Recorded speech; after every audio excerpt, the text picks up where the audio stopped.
नमस्कार प्रेक्षकांनो, मालिकेच्या आजच्या भागामध्ये आपल्याला खूपच जबरदस्त असा खुलासा होताना पाहायला मिळणार आहे. फायनली रविराजला सर्व गोष्टी कळणार आहेत आणि रविराज आता सुभेदारांच्या घरी येऊन अश्विनची जी धुलाई करणार आहे, कारण माझ्या परवानगीशिवाय माझ्या मुलीशी का लग्न केलं हा जाब रविराज विचारणार आहे.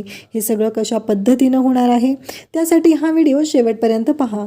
तर इकडे अर्जुन आणि सायली बोलत असतात. अर्जुन आणि सायली या दोघांमध्ये बोलणं चाललेलं असतं. त्यांचं असं म्हणणं असतं की काहीही झालं तरी हे आत्ता एक महत्त्वाची गोष्ट अशी घडत आहे, ती म्हणजे आपल्याला पहिलं जाऊन हे पुरावे शोधणं गरजेचं आहे.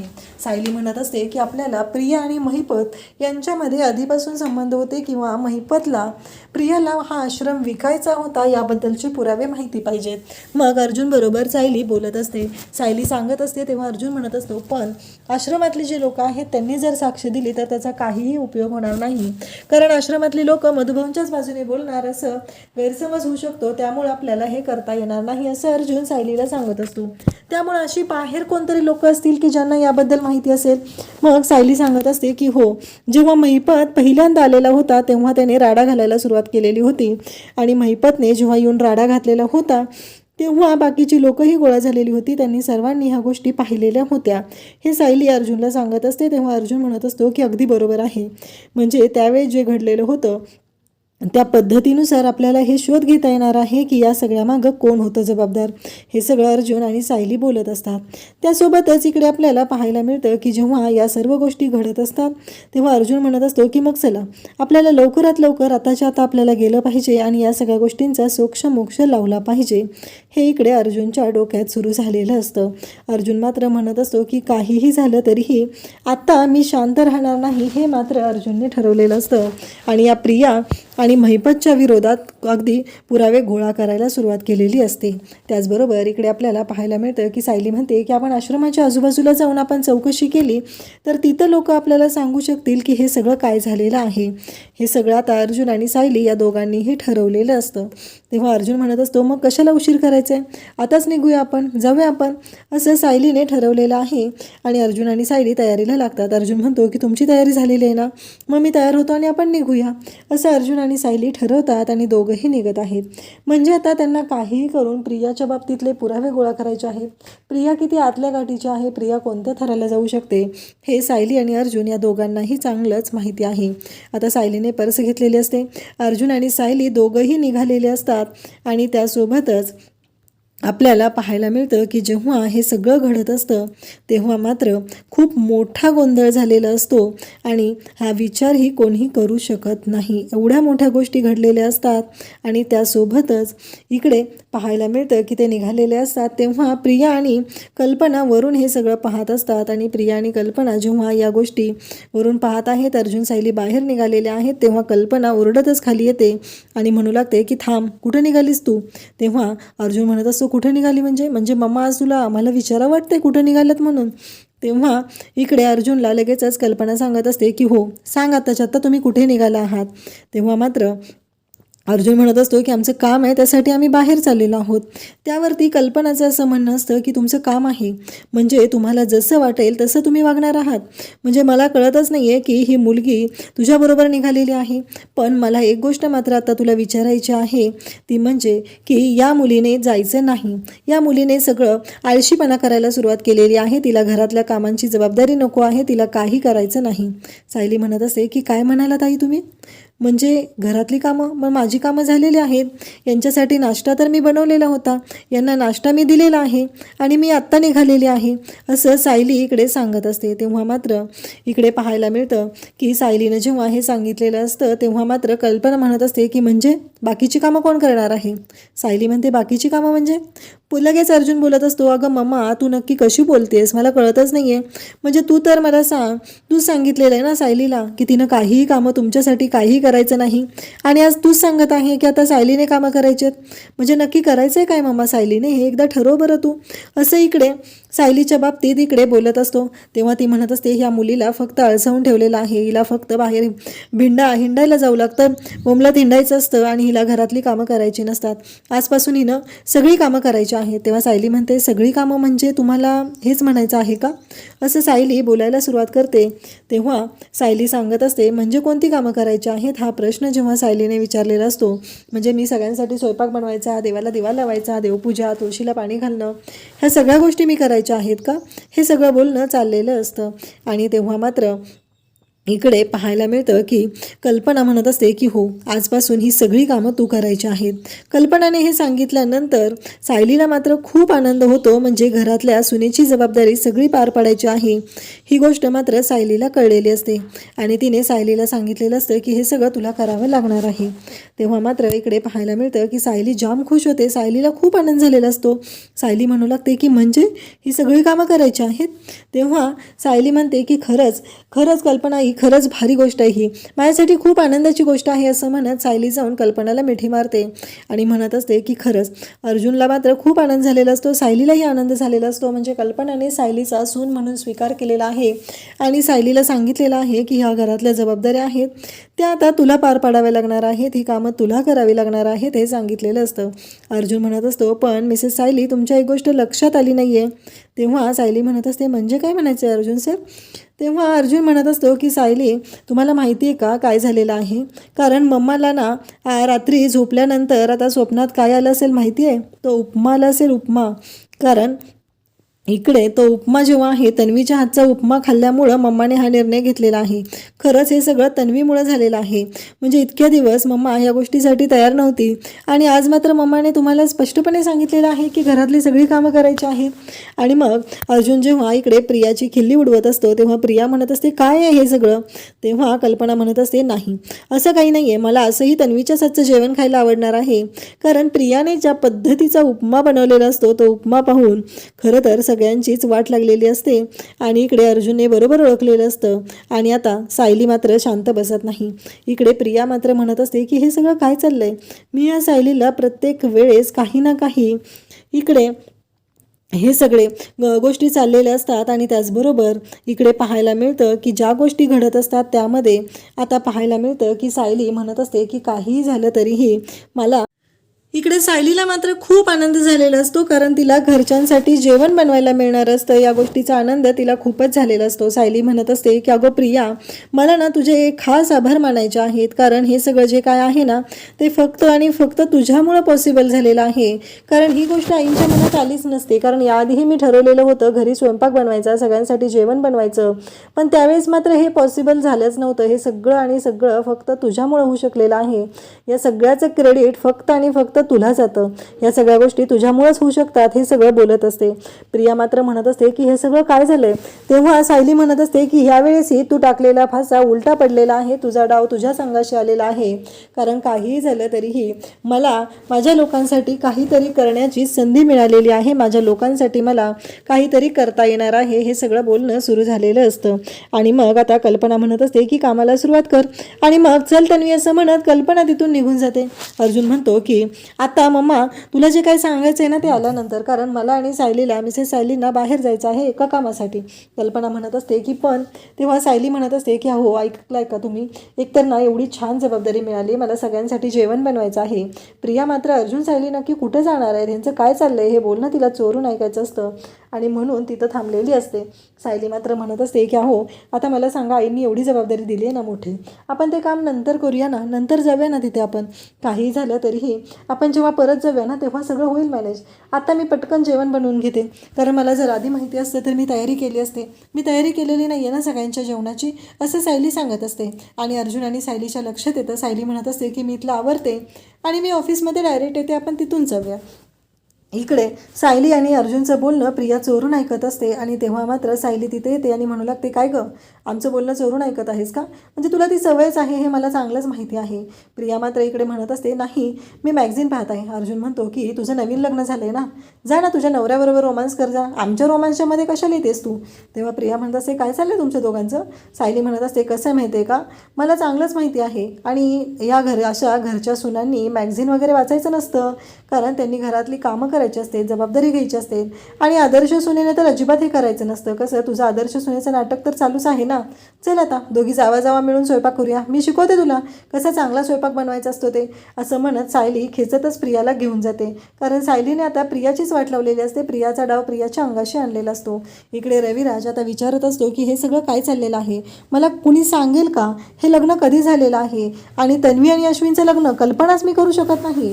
म्हणजे तन्वी आणि अश्विनचं लग्न आधी अर्जुनसोबत तिचं लग्न जमलेलं होतं. तेव्हा नागराज सांगत असतो की तिच्या मनात आलं, तिनं केलं लग्न. प्रतिमा पण म्हणत असते की तिनं हट्टच केला होता की मला लग्न करायचं आहे.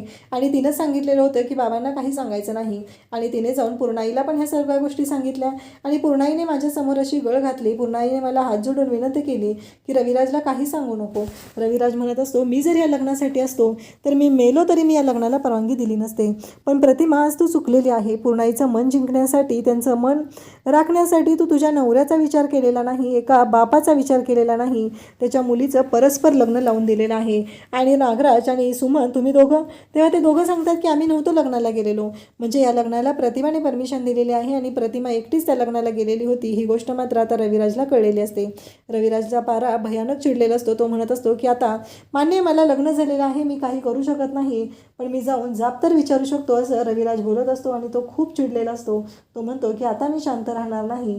काहीही झालं तरीही या गोष्टीचा बदला मी घेणारच आहे आणि जाऊन सुभेदारांना जाब विचारणार आहे. माझ्या मुलीशी लग्न करण्याची हिंमत कशी झाली त्यांची, त्यांनी माझ्या मुलीशी लग्न केले, या गोष्टीचा बदला तर मी घेणारच आहे, असं रविराज बोलत असतो. तो भयानक चिडलेला असतो. त्याला खूप राग आलेला असतो. त्याला या गोष्टी अजिबात पटत नसतात की यांनी हे जे केलेलं आहे ते मला अजिबात पटलेलं नाही, असं रविराजचं बोलणं चाललेलं असतं. रविराजची चिडचिड वाढत चाललेली असते. रविराज म्हणत असतो की काहीही झालं तरीही मी आता शांत राहणार नाही, कारण हे जे काही झालेलं आहे ते मला अजिबात पटलेलं नाही, स्पष्टपणे रविराज बोलत असतो. आणि रविराजचं बोलणंही तेवढंच योग्य असतं, कारण रविराजच्या बाबतीत जे झालेलं असतं त्याची फसवणूक झालेली असते. इकडे आता सायली त्याचबरोबर प्रिया दोघीजणी आता किचनमध्ये आलेल्या आहेत आणि दोघींनीही स्वयंपाकाला सुरुवात केलेली असते. आणि त्याचबरोबर प्रियाकडे आता मेथीची भाजी दिलेली असते, कारण आज मलाई मेथी करायची आहे. त्याचबरोबर अश्विनसाठी मटर पनीर करायचं आहे, बाबांसाठी कढी करायची आहे, असा सायलीने मेनू केलेला असतो. विमल मात्र इकडे सायलीला म्हणत असते की सायली ताई, जेवण तर या किचनमध्ये रोजच बनतं, पण या घरची खरी अन्नपूर्णा, या घरची खरी गृहलक्ष्मी आज पहिल्यांदा कितीतरी दिवसानंतर या किचनमध्ये जेवण बनवत आहे, असं म्हणत ती सायलीचं कौतुक करू लागते. आणि तेवढ्यातच सायलीचा फोन वाजतो. फोन आलेला आहे. प्रतिमा सायलीला सांगते की रविराज खूपच चिडलेले आहेत आणि ते चिडूनच तुमच्या घरी येत आहेत. सायलीला जेव्हा हा निरोप पोचतो तेव्हा ती ठरवते की काही जरी झालं तरी आपण त्यांचा राग शांत केला पाहिजे. प्रतिमाला ती शब्द देते की तुम्ही काहीच काळजी करू नका, इथली सगळी सिच्युएशन मी अगदी व्यवस्थितपणे हँडल करेल. प्रतिमा म्हणते मला तुझ्यावर विश्वास आहे. आणि त्याचबरोबर ती फोन ठेवते आणि तिला सांगते की मी देखील तिकडं यायला लागलेले आहे. पण खरं तर आता सायलीला काळजी वाटते. इकडं अर्जुन आणि चैतन्य केसच्या बाबत बोलत आहेत. अर्जुन चैतन्याला सांगतोय की आश्रमामधील लोक आणि आश्रमाजवळचे जे काही दुकानं आहेत त्यांची आपल्याला पुन्हा एकदा चौकशी करायची आहे. चैतन्याला खरं तर ही गोष्ट थोडीशी नवलायची वाटते. चैतन्य म्हणतो पण आपण या सगळ्या गोष्टींचा अगोदरच विचार केलेला आहे, त्यांची विचारपूस केलेली आहे आणि त्यांचे जबाब देखील घेतलेले आहेत. अर्जुन म्हणतो तुला समजलेलं नाही, मला काय बोलायचं ते. आत्तापर्यंत आपण त्यांना जे प्रश्न विचारले ते फक्त यावर आधारित होते की खून झालेल्या रात्री नक्की काय झालं, तुम्हाला काही आवाज ऐकू आले का, पण आपण या अगोदरच्या गोष्टी त्यांना विचारलेल्या नाही आहेत. चैतन्य म्हणतो जशा की कोणत्या गोष्टी आपल्या विचाराच्या राहिल्यात. तेव्हा अर्जुन त्याला सांगतो की साक्षी आणि प्रिया यांचं खुनाच्या अगोदरपासून काही नातं होतं का, त्यांची फ्रेंडशिप होती का, प्रिया साक्षीला भेटत होती का किंवा साक्षी प्रियाला कुठेतरी भेटत होती का, या गोष्टीवर विचार करणं गरजेचं आहे. आणि त्यासाठी त्या आश्रमाच्या आसपास राहणाऱ्या लोकांकडून तसेच आश्रमामधील लोकांकडून आपल्याला माहिती मिळवणं गरजेचं आहे. आता चैतन्याला देखील धक्का बसलाय. खरोखरच जर का प्रिया आणि साक्षी यांचं खुनाच्या अगोदरपासून काही रिलेशन असेल तर या सगळ्या गोष्टींचा खुनावर परिणाम होऊ शकतो, या केसवर परिणाम होऊ शकतो, हे त्याच्या लक्षात आलेलं आहे. आणि तो म्हणतो अर्जुन तू जो बोलतोयस ती गोष्ट अगदी बरोबर आहे, आपण या गोष्टीवर अगोदर विचार केलेला नव्हता, पण या गोष्टीवर विचार करणं गरजेचं आहे. आपण त्वरित आश्रमातील लोक आणि आश्रमाजवळची दुकानं किंवा जी काही घरं असतील तिथल्या लोकांना याबाबत प्रश्न विचारूया. आता चैतन्यने अर्जुन या गोष्टीवर ठाम होत आहेत की प्रिया आणि साक्षी यांचं अगोदरपासूनच एकमेकाशी काहीतरी रिलेशन आहे. त्यांची एकमेकात भेट होत आहे आणि त्यामुळंच विलास काकांचा खून झालेला असावा, असा प्रश्न त्या दोघांच्याही मनामध्ये तयार झालेला आहे. आता या प्रश्नाचं उत्तर जेव्हा या दोघांना मिळेल, तेव्हा विलास काकांचा खून कशामुळं झालाय हे कोर्टामध्ये स्पष्ट होईल. इकडे रविराज चिडून येत आहे ही बातमी आता सायलीला समजलेली आहे आणि या गोष्टीचा पूर्णाजीला खूप त्रास होऊ शकतो. त्यामुळे पूर्णाजीला आपण लवकरात लवकर घरातून बाहेर जायला सांगूया. काय कारण काढून सांगूया हे मात्र तिला कळत नसतं आणि अचानक तिला सुचतं की आपण पूर्णाजीला सांगूया, आज देवळामध्ये सत्यनारायणाची पूजा आहे आणि त्यासाठी तुम्ही जा. सायली धावत पळतच आता आलेली आहे. ती म्हणजेच पूर्णाजीकडे आणि पूर्णाजीला ती म्हणते की आज तुम्ही देवळात गेला नाहीत का? पूर्णाजी मात्र तिला बोलत नाही. पूर्णाजी तिला एवढंच सांगते की तुला या रूममध्ये येऊ नको म्हणून सांगितलेलं आहे. तेव्हा ती म्हणते ते सगळं माहिती आहे. पण तुम्हाला माहीत नसेल की आज देवळामध्ये सत्यनारायणाची पूजा आहे आणि त्यासाठी तुम्ही तिथं जाणं गरजेचं आहे. पण ही मात्र ऐकत नसते. पूर्णाजी तिला म्हणते की मी सत्यनारायणाला इथून सुद्धा नमस्कार करू शकते. त्यासाठी तिथं जाण्याची काही गरज नाहीये. असं म्हणून ती सत्यनारायणाला हात जोडते आणि म्हणते, केला मी त्यांना नमस्कार, आता तू इथून गेलीस तरी चालेल. सायलीला जे हवं असतं ते मात्र काही घडत नसतं. तिच्या लक्षात आलंय की आता पूर्णाजी इथून जाण्यासाठी तयार नाहीयेत आणि तेव्हा तिच्या डोक्यामध्ये आता दुसरा विचार येतो. तिला माहीत असतं की पूर्णाजींना गोड खायला खूप आवडत असतं. तेव्हा आता सायली त्यांना म्हणते की आपले जे ब्राह्मण आहेत त्यांनी सांगितलेलं होतं की आजच्या आज तुम्ही प्रसाद घेऊन जा आणि त्यासाठी तुम्हाला तिथं जाणं गरजेचं आहे. नारायणाचा प्रसाद आणलाच पाहिजे आणि त्यासाठी तुम्ही गेलात तर बरं होईल असं ती म्हणते. तुम्हाला तर माहिती आहे ना, मंदिरातला प्रसाद किती स्वादिष्ट असतो. त्यामध्ये तूप घातलेलं असतं. तुम्हाला आवडणारे बेदाणे भरपूर प्रमाणात घातलेले असतात. हां, तसा आपण घरी देखील प्रसाद बनवतोच. पण तो मंदिरातला प्रसाद किती चविष्ट असतो हे मी तुम्हाला सांगणं गरजेचं नाहीये. तुम्हाला तर तो प्रसाद किती आवडतो हे मला माहीत आहे. जेव्हा सायली या सगळ्या गोष्टींचं वर्णन करत असते तेव्हा खरोखरच पूर्णाजीच्या तोंडाला देखील पाणी सुटत असतं आणि तिला वाटत असतं की तो प्रसाद आपण आणायला पाहिजे आणि तो प्रसाद खायला पाहिजे. आणि आता सायली पूर्णाजीला म्हणते की जर का तुम्ही जाणार असेल तर मी ड्रायव्हरला गाडी काढायला सांगू का? पूर्णाजीला पण आता मंदिरात जाऊसं वाटत असतं आणि तो प्रसाद घेऊन यावंसं वाटत असतं आणि म्हणून ती म्हणते ठीक आहे, आता मला जावंच लागणार आहे असं म्हणून ती आता मंदिरात जाण्यासाठी तयार झालेली असते. सायलीचा प्लॅन पूर्णपणे सक्सेस झालेला असतो. कारण आता पूर्णाजी निघून जाणार आणि त्यानंतर रविराज येणार आणि त्यामुळं दोघांमध्ये वादावाद होणार नाही असं तिला वाटत असतं. पण तो प्लॅन मात्र एका क्षणात फेल होतो. कारण रविराज बाहेर आरडाओरडा करत आलेला आहे आणि त्याचा आवाज पूर्णाजीपर्यंत पोहोचलेला आहे.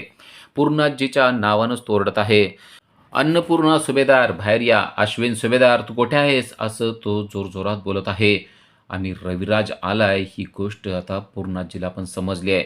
रविराज चिडलेला असणार आहे ही गोष्ट त्यांना माहिती आहे. कारण त्याच्या परस्पर अश्विन आणि प्रिया यांचं लग्न झालेलं आहे आणि त्यामुळंच रविराज भलताच चिडून सुभेदारांच्या घरी आलेला आहे.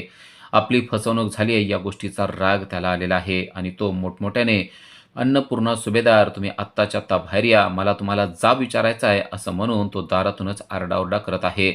पूर्णाजी येते आणि म्हणते, अरे रविराज तुम्ही असं का बोलत आहात? तेव्हा तो म्हणतो, आता तुमचा माझा काही संबंधच नाही आहे, त्यामुळं मी तुम्हाला आता नावानंच हाक मारणार.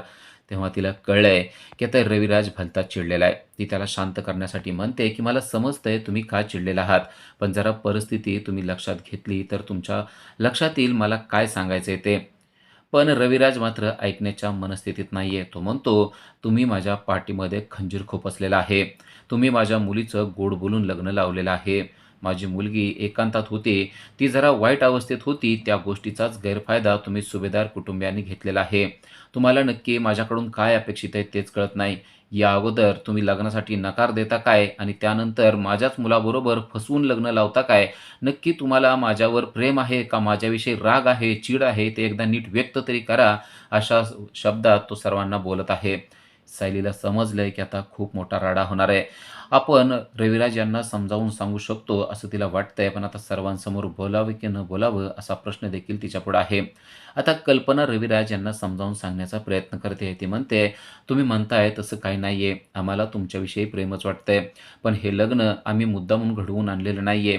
नक्की कसं झालेलं आहे ते तुम्ही नीट समजून तरी घ्या. रविराज मात्र ऐकण्याच्या मनस्थितीत नाही. रविराज म्हणतो, "आता ऐकण्यासारखं काय आहे? माझ्या साध्या भोळ्या मुलीला तुम्ही फसवलेलं आहे असंच मला वाटतंय." कारण ती हताश झालेली होती. तिला अर्जुनशी लग्न करायचं होतं, पण अर्जुनशी लग्न होत नाही म्हणून तिला दुःख वाटत होतं आणि या दुःखाचाच आधार तुम्ही घेऊन अश्विनचं लग्न तिच्याबरोबर लावून टाकलेलं आहे.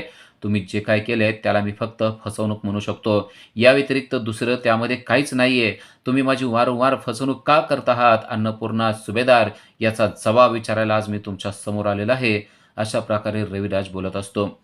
तेवढ्यात प्रिया तेथे आलेली आहे आणि प्रिया त्या सर्वांच्या समोर उभी राहून रविराजला बोलत आहे. नाटक्या सुरात आणि नाटकी शब्दामध्ये ती रविराजला बोलते आणि म्हणते, "माझ्या या सासरच्या लोकांचा यामध्ये काहीही संबंध नाहीये. जर का लग्न केलं असेल तर ते मी केलेलं आहे आणि अश्विननं केलेलं आहे आणि यात अश्विनचा पण काही दोष नाहीये." असं ती नाटकेपणानंच बोलते. त्यामुळे रविराज म्हणतो, "तू अगदी साधी भोळी आहेस. तुला काही कळत नाहीये. तू हताश आणि निराश झालेली होती आणि तुझ्या निराशेचाच फायदा या सुभेदार कुटुंबियांनं उचललेला आहे, हे तुला कळत नाहीये. तू मूर्ख आहेस," असं तो प्रियाला म्हणतोय. पण प्रिया मात्र आता सासरच्या लोकांची बाजू घेते. तेव्हा आता सायली देखील बोलायला सुरुवात करते. सायली त्यांना समजून सांगायला लागते, की प्रिया इथं आहे, ती आमची मुलगी म्हणून राहणार आहे. आता ती माझी जाऊ असणार आहे आणि त्यामुळं मी तिची काळजी घेईल. तुम्ही त्या गोष्टीची काहीच काळजी करू नका. आणि तेवढ्यात अश्विन देखील पाठीमागून आलेला असतो. रविराजचा खरा राग तर अश्विनवर आहे आणि तो म्हणत असतो, की "अश्विन कुठे आहे ते मला सांगा. मला एकदा त्यालाच जाब विचारायचा आहे." अजून त्याला माहीत नसतं, की अश्विन त्याच्या पाठीमागच आहे. आणि तेवढ्यात प्रिया त्याच्याकडे बघते आणि रविराजला समजतं, की अश्विन त्याच्या पाठीमागच आहे आणि चिडलेला रविराज आता अक्षरशः अश्विनच्या अंगावर जातो आणि म्हणतो, "माझ्या मुलीला तू फसवलेला आहेस. तुला माहीत होतं, की माझी मुलगी साधी भोळी आहे आणि म्हणूनच तू तिला फसवून तिच्याशी लग्न केलेलं आहे." असं म्हणून तो अक्षरशः अश्विनच्या अंगावर जात त्याचं गचुरं धरायला लागतो आणि त्याला मारण्यासाठी प्रयत्न देखील करू लागतो. आता सर्वजण रविराजला थांबवण्याचा प्रयत्न करत असतात. अश्विन मात्र त्यांना वाईट काहीच बोलत नसतो. अश्विन त्यांना म्हणत असतो, "तुम्हाला जे काय वाटतंय तसं काहीच नाहीये. मी तुमची पाहिजे तर माफी मागू शकतो. मी तुमच्यापुढे हात जोडून तुमची माफी मागू शकतो," असं अश्विन बोलत असतो. पण रविराज म्हणतो, "माझी माफी मागण्याची तुझी लायकी देखील नाहीये. तू माझ्या मुलीशी लग्न करण्याची तुझी लायकी नसताना तू माझ्या मुलीशी कसं काय लग्न केलं ते मला कळत नाही. पण मला एक गोष्ट चांगली माहिती आहे. माझ्या मुलीची फसवणूक तुम्ही केलेली आहे. तुम्ही जाणीवपूर्वक तिचं लग्न लावून दिलेलं आहे." अश्विन मात्र हात जोडतो आणि म्हणतो, "तुम्हाला जसं वाटतंय तसं काहीच नाहीये. मी तिच्या मनाविरुद्ध लग्न केलेलं नाही. वाटल्यास तुम्ही तिला विचारू शकता." रविराज म्हणतो, "हो, तिच्या मनाविरुद्ध तू लग्न केलेलं नसेल, पण तू तिला कसं विश्वासात घेतलंय ना ते मला कळतंय. आता ती हताश, निराश होती त्याच टाईमाचा तू गैरफायदा घेतलाय आणि बरोबर त्याच वेळेला तू तिच्याशी लग्न केलेलं आहे. तुला वाटत असेल तुझ्या या खेळ्या मला कळत नाहीत, पण मला चांगलं कळलेलं आहे. मला तुमच्या सर्वांचं काय चाललंय ना ते सगळं समजतं." आणि तेवढ्यात प्रिया म्हणते, की "अहो खरंच मी मनापासून यांच्याशी लग्न केलेलं आहे आणि या लग्नाला आईची देखील परवानगी होती, म्हणजे प्रतिभाची देखील परवानगी होती." हे आता रविराजला समजलेलं असतं. रविराज म्हणतो, "म्हणजे तुम्ही माईलेकीनंच मला फसवलेलं आहे. सुभेदार कुटुंबियांनी तर अगोदरपासूनच मला फसवत आलेले आहात. पण आता माझ्याच घरचे जर का माझ्या विरोधात असतील तर मी काय करू शकणार आहे? तुम्ही दोघींनी प्लॅन करून मला फसवलंय." असं देखील आता रविराज बोलू लागलेला आहे. रविराजला खूपच चिड आलेली असते. पण आता सायली या सर्वांच्यामध्ये बोलते आणि रविराजला सांगते, की "तुमची मुलगी आमच्या घरामध्ये मुलगी म्हणूनच राहील. सुभेदार कुटुंबीय किती चांगले आहेत हे तुम्हाला मला वेगळ्यानं सांगण्याची गरज नाहीये. आजपर्यंत त्यांनी माझ्या बऱ्याचशा चुका माफ केलेल्या आहेत. तशा जर का प्रियाकडून काही चुका झाल्या तर त्या देखील ते माफ करतील आणि मोठ्या मनानं तुमच्या मुलीचा स्वीकार करतील. त्यामुळे या घरामध्ये तुमची मुलगी ही सून नसून मुलगी म्हणून राहील याची जबाबदारी आणि असा शब्द मी तुम्हाला देते." पण रविराज मात्र तिचं देखील ऐकण्याच्या मनस्थितीत नाही. तो म्हणतो, "तू मध्ये बोलण्याची काहीच गरज नाहीये." आता अश्विन पुन्हा एकदा त्याच्यासमोर येतो आणि त्याला हात जोडून म्हणतो, "तुमच्या मुलीला मी स्वीकारलेलं आहे आणि मनापासून स्वीकारून मी तिच्याशी लग्न केलेलं आहे. त्यामुळं तुमच्या मनामध्ये जर का आमच्याविषयी काही गैरसमज असेल तर तो त्वरित काढून टाका." पण रविराज मात्र चिडलाय आणि तो सर्वांना सांगतोय, "तुम्ही केलेल्या फसवणुकीला आता रविराज चांगलं उत्तर देणार हे लक्षात ठेवा. तुम्हाला आत्तापर्यंत वाटत होतं ना की मी सरळ आहे, पण आता मी काय करू शकतो ना ते मी तुम्हाला करून दाखवतो. या सगळ्या गोष्टीचा बदला घेतल्याशिवाय मी राहणार नाही." असं म्हणून रविराज घरातून बाहेर पडलेला आहे. रविराजचं हे रूप पाहून आता पूर्णाजीला तर अक्षरशः चक्कर आलेले असते आणि प्रतिमा आणि रविराज बाहेर पडलेले असतात. त्यांना समजावून सांगण्यासाठी धावत पळत सायली त्यांच्या मागे गेलेली असते. पण तोपर्यंत ते गाडीमध्ये बसतात आणि सायलीची एकही गोष्ट न ऐकून घेता ते दोघे सुभेदार कुटुंबियाच्या घराच्या समोरून निघून गेलेले आहेत. उद्याच्या भागामध्ये आपण पाहणार आहोत की कोशिंबीर केलेली असते आणि त्यामध्ये मीठ किती टाकायचं याबद्दल सायली प्रियाला बोलत असते आणि म्हणते की आत्ता लगेच यामध्ये मीठ टाकायचं नसतं. तर प्रिया तिला म्हणत असते, "टाक, मोठा काय फरक पडतोय ते मीठ टाकल्यानं?" तेव्हा ती सांगते की असं मीठ टाकलं तर त्याला पाणी सुटतं. पण तेवढ्यात प्रियाला महिपतचा फोन आलेला असतो आणि तो फोन घेऊन ती बाहेर येते. पण तिला आत्ताच महिपतशी बोलायचं नसतं. प्रिया बाहेर गेलेली आहे या गोष्टीचा फायदा मात्र सायलीनं उचलायचं ठरवलेलं असतं. कारण पटकन ती बाहेर जावी असंच तिला वाटत असतं आणि प्रिया बाहेर गेल्याबरोबर पर्स उचलून सायली आता पटकन घराच्या बाहेर पडत असते. सायली बाहेर पडत असताना मात्र प्रियाचं लक्ष तिच्यावर जातं आणि ही सायली धावत पळत कुठे चाललेली आहे, ही काही पुरावे तर गोळा करत नाही ना, असंच तिला वाटत असतं. आता प्रिया सायलीचा पाठलाग करणार का आणि तिला काही पुरावे समजणार का, हे आपल्याला पुढील भागातच पाहता येणार आहे. अशाच अपडेटसाठी आजच आमच्या चॅनलला सबस्क्राईब करा. थँक